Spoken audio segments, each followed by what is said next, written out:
नमस्कार बंधुरा आशा करी सबाई खूब भालो आछो। शुभमिता ब्लगे सबाइके स्वागत जानाई। आज के तोमादेर साथे शेयर करब एकटू अन्यरकम भावे स्पेशल भाजा मशला दिए माछेर तेलेर रेसिपि।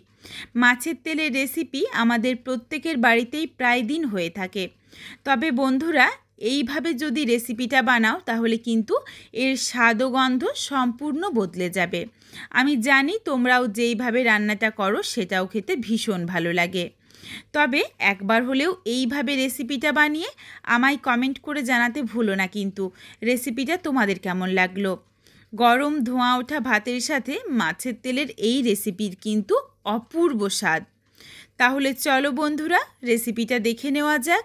রেসিপিটা কেউ স্কিপ করো না, স্কিপ করলে আমি কি পদ্ধতিতে রেসিপিটা বানালাম বা কী মশলার অ্যাড করলাম সেটা তোমরা মিস করে যাবে, তখন হয়তো রেসিপিটা খেতে এতটা ভালো হবে না। এখানে আমি প্রথমেই কিছু সবজি কেটে নিয়েছি। এখানে নিয়েছি কুমড়ো, বেগুন আর লাউ ডাঁটা। লাউ ডাঁটাগুলো বেশ ছোট ছোট করে টুকরো করেছি। কুমড়ো বেগুনটাও দেখো প্রায় একইভাবে কেটে নিয়েছি। এইদিকে কিছুটা পরিমাণে মাছের তেল নিয়ে নিয়েছি।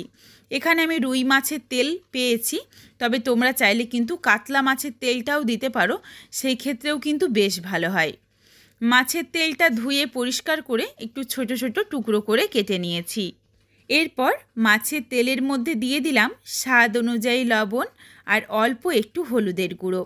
এরপর মাছের তেলটা ভালোভাবে মেখে নেব আর মাছের তেলটা একটু রেস্টে রাখবো যাতে বেশ কিছুটা পরিমাণে জল ছেড়ে আসে আর মশলাটাও ভালোভাবে মাছের তেলের সাথে মিশে যায়। এখানে মাছের তেলের পরিমাণটা কিন্তু খুবই অল্প রয়েছে, তোমরা চাইলে কিন্তু আরও বেশিও দিতে পারো, কোনো অসুবিধে নেই। কড়াই গরম করে প্রথমেই স্পেশাল ভাজা মশলার জন্য একটা শুকনো লঙ্কা ছোট ছোট টুকরো করে কিছুক্ষণ নাড়াচাড়া করে হালকা করে একটু ভেজে নিয়েছি, তার কারণ শুকনো লঙ্কাটা ভাজা হতে কিন্তু সময় লাগে। তারপর দিয়ে দিলাম খুবই অল্প পরিমাণে 5 ফোড়ন, হাফ চামচের থেকে একটু কম পরিমাণে দিয়েছি রাই সর্ষে, ঠিক সম পরিমাণে দিয়েছি গোটা জিরে। গ্যাসের ফ্লেম লোতে করে নাড়াচাড়া করে এই মশলাটা একটু ভেজে নিচ্ছি। সমস্ত মশলা দেওয়ার পর হয়তো 1 চামচের মতো হবে। মশলা কিন্তু খুব বেশি দেওয়া যাবে না, তাহলে খেতে ভালো লাগবে না, একটা তেতো ভাব চলে আসবে। সর্ষেগুলো যখন চিটপিট করে ফুটে উঠেছে এরপর মশলাটা নামিয়ে নিলাম। মশলাটা ঠান্ডা হয়ে গেলে গুঁড়ো করে নেব। ওই কড়াইয়ের মধ্যেই কিছুটা পরিমাণে সর্ষের তেল গরম করে তেলের মধ্যে অল্প পরিমাণে 5 ফোড়ন দিয়েছি।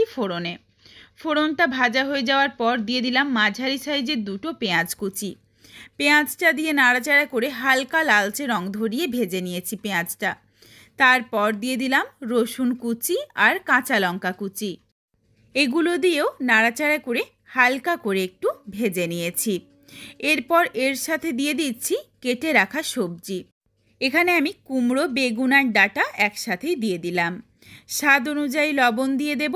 নাড়াচাড়া করে ঢাকা চাপা দিয়ে বেশ কিছুক্ষণ সময় নিয়ে সবজিটা ভেজে নেব যাতে সবজির জলটা খুব ভালোভাবে শুকিয়ে যায় আর এই সবজি ভাজতে ভাজতেই কিছুটা হলেও সেদ্ধ হয়ে যায়। এখানে তোমরা চাইলে আলু বা তোমাদের পছন্দ মতো আরও কিন্তু যে কোনো সবজি দিতে পারো, যেমন যে কোনো শীতের সবজিও দেওয়া যেতে পারে, কোনো অসুবিধে নেই। গ্যাসের ফ্লেম লোতে করে বেশ কিছুক্ষণের জন্য ঢাকনা দিয়ে ঢেকে রেখেছিলাম। সবজি থেকে দেখো অল্প অল্প করে কিছুটা জল ছেড়েছে। এই জলটা ভালোভাবে শুকিয়ে নেব, এই জন্য আবারও কিছুক্ষণের জন্য ঢাকনা দিয়ে ঢেকে রেখেছিলাম।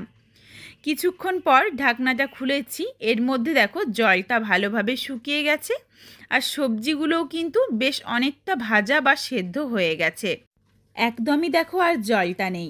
এরপর এখানে দিয়ে দিলাম অর্ধেকটা টমেটো কুচি আর এরই সাথে দিয়ে দিচ্ছি লবণ হলুদ দিয়ে মেখে রাখা মাছের তেল। মাছের তেলটা দেওয়ার পর গ্যাসের ফ্লেম মিডিয়ামে করে দিচ্ছি, তার কারণ সবজিটা কিন্তু বেশ অনেকটা সেদ্ধ হয়ে গেছে। এরপর মাছের তেল থেকে বেশ কিছুটা পরিমাণে তেল ছাড়বে। কিছুক্ষণের জন্য ঢাকনা দিয়ে ঢেকে রেখেছিলাম, দেখো অল্প অল্প করে বেশ অনেকটা তেল ছেড়েছে। এরপর গ্যাসের ফ্লেম মিডিয়াম টু হাইতে করে নাড়াচাড়া করে মাছের তেলটা একটু ভাজা করে নেব।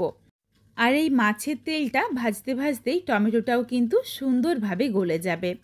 এই পর্যায়ে দিয়ে দিচ্ছি যেই ভেজে গুঁড়ো করে রাখা স্পেশাল মশলাটা রেখেছিলাম তার অর্ধেকটা, বাকি অর্ধেকটা রেখে দিলাম পরে ব্যবহার করব। এই মশলাটা দিয়ে নাড়াচাড়া করে মিশিয়ে নিলাম। ভীষণই সুন্দর একটা গন্ধ এসেছে এই মশলাটা দেওয়ার সাথে সাথেই। এখানে আর কিছু গুঁড়ো মশলা দিচ্ছি না, এখানে আমি ঝালের জন্য অল্প পরিমাণে লঙ্কার গুঁড়ো ব্যবহার করব।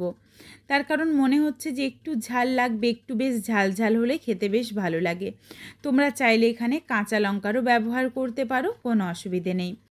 এখানে আমি অল্প পরিমাণে গুঁড়ো লঙ্কা ছড়িয়ে দিলাম যাতে সহজেই রান্নাটার সাথে মিশে যায়, তার কারণ রান্নাটা একদম শেষের দিকে। গুঁড়ো লঙ্কা দিয়ে নাড়াচাড়া করে মিশিয়ে নিয়েছি।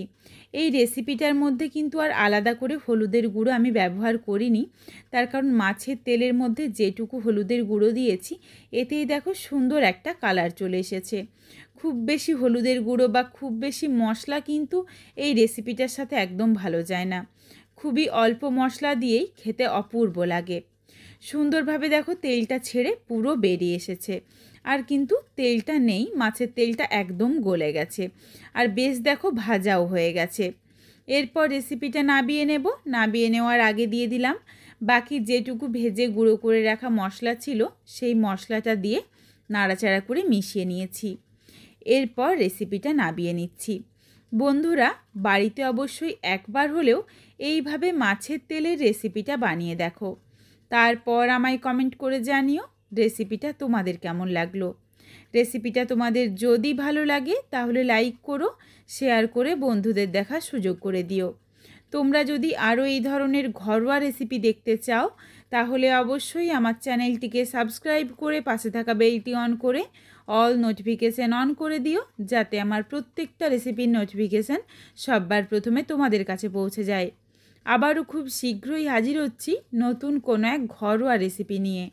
পরবর্তী রেসিপি দেখার আমন্ত্রণ রইল। পুরো ভিডিওটা দেখার জন্য অনেক অনেক ধন্যবাদ। তাহলে আজকে আসি, সবাই ভালো থেকো, সুস্থ থেকো। শীঘ্রই দেখা হচ্ছে কিন্তু নতুন কোনো এক ঘরোয়া রেসিপির সাথে।